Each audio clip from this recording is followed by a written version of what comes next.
পুতুল হচ্ছে গল্পের নাম, লিখেছেন হুমায়ূন আহমেদ।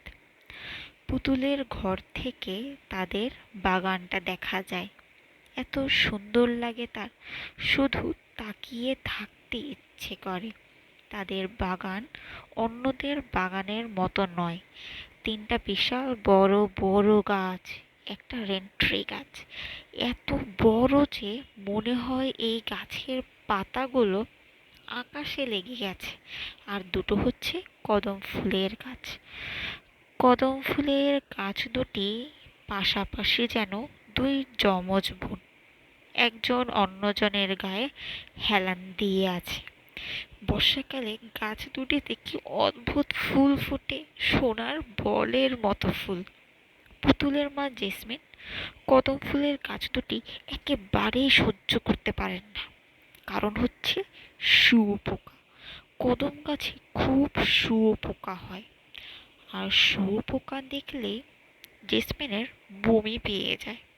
তিনি প্রতি শীতকালে একবার করে বলেন, গাছগুলো কাটিয়ে ফেলা দরকার। শেষ পর্ত শেষ পর্যন্ত কেন যেন কাটা হয় না। দেখতে দেখতে বর্ষা এসে যায়, অদ্ভুত কদম ফুলগুলো ফোটে।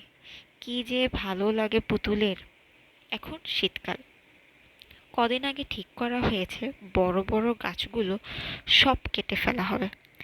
জেসমিন বজলু মিয়া বলে একটি লোককে ঠিক করেছেন। লোকটির মুখে বসন্তের দাগ। বজলু মিয়া গতকাল এসে বড় বড় গাছগুলো সব দেখে গেছে। দড়ি দিয়ে কি সব মাপটাপও নিয়েছে। বলে গেছে সোমবারের লোকজন নিয়ে আসবে। পুতুলের এই জন্যেই খুব মন খারাপ। গাছগুলোর দিকে তাকালেই তার কান্না পেয়ে যায়। বাগানে এলেই সে এখন গাছগুলোর গায়ে হাত বুলিয়ে ফিস ফিস করে কী সব কথা বলে। হয়তোবা সান্ত্বনার কোনো কথা। আজও তাই করছিল। গাছের গায়ে হাত বোলাতে বোলাতে সে লক্ষ্য করল তার বাবা বাগানে হাঁটছেন। তার হাতে একটি ভাঁজ করা খবরের কাগজ। তিনি অন্যমনস্ক ভঙ্গিতে হাঁটছেন। তাকে দেখে মনে হচ্ছে খুব রেগে আছেন। খুব রেগে গেলে তিনি এরকম গম্ভীর হয়ে যান। বাগানে কিংবা ছাদে মাথা নিচু করে হাঁটেন। পুতুলের মনে হলো আজ বোধহয় বাবা মার মধ্যে ঝগড়া হয়েছে। এই একটা খারাপ ব্যাপার। দুদিন পর পর তারা ঝগড়া করেন। ঝগড়া করবে ছোটরা, আড়ি দেবে, ভাব নেবে। বড়রা এরকম করবে কেন? পুতুল ছোট ছোট পা ফেলে রেন্ট্রি গাছটার দিকে যাচ্ছে। তার চোখ বাবার দিকে। বাবা কতটা রেগে আছেন সে বুঝতে চেষ্টা করছে। পুতুলের বয়স 11। এই বয়সের ছেলেরা চারদিকে কি হচ্ছে না হচ্ছে খুব বুঝতে চেষ্টা করে। রহমান সাহেব পুতুলকে রেন্ট্রি গাছটার দিকে যেতে দেখলেন, কিছু বললেন না। তিনি জানেন এই গাছের নিচে পুতুল প্রায়ই বসে। এটা সম্ভবত পুতুলের কোনো গোপন জায়গা। সব শিশুদের কিছু গোপন জায়গা থাকে। তার নিজেরও ছিল। পুতুলকে দেখে মাঝে মাঝে তার নিজের শৈশবের কথা মনে হয়। তবে তিনি পুতুলের মতো নিঃসঙ্গ ছিলেন না। অনেক ভাই বোনের মধ্যে বড় হয়েছেন। তাদের বাড়িটা ছিল হইচই হুল্লোড়ের বাড়ি। নিজের ভাই বোন ছাড়াও চাচাতো ভাই বোন, ফুফাতো ভাই বোন, পাড়ার ছেলে পেলে, সারাদিন চিৎকার চেঁচামেচি হইচই। রহমান সাহেব রোদে পিঠ দিয়ে বসলেন। বসতে হলো ঘাসে। এমন ভাবে বসেছেন যেন পুতুল কি করছে দেখা যায়। তিনি সারাদিন ব্যস্ত থাকেন। পুতুল কি করে না করে খবর রাখতে পারেন না। ছেলেটা খুবই একা। তাকে আরো কিছু সময় দেওয়া দরকার, তা তিনি দিতে পারছেন না। তিনি মৃদু গলায় ডাকলেন, পুতুল। জি বাবা। কি করছো তুমি? কিছু করছি না। কাছে এসো। পুতুল ভয়ে ভয়ে এগিয়ে আসছে। তিনি লক্ষ্য করলেন পুতুলের খালি পা।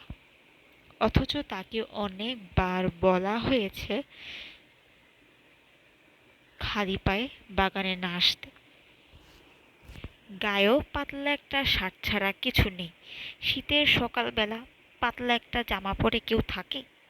রহমান সাহেব খুব বিরক্ত হলেন। বিরক্তি প্রকাশ করলেন না। ছেলেটা হাসি মুখে দাঁড়িয়ে আছে।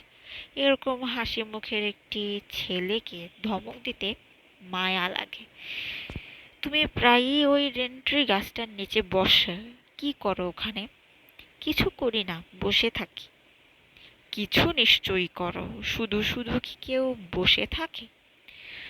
পুতুল লাজুক ভঙ্গিতে হাসলো। তার হাসি বলে দিচ্ছে সে শুধু শুধু বসে থাকে না। রহমান সাহেব বললেন, বসে বসে ভাবো, তাই না? হ্যাঁ, ভাবি।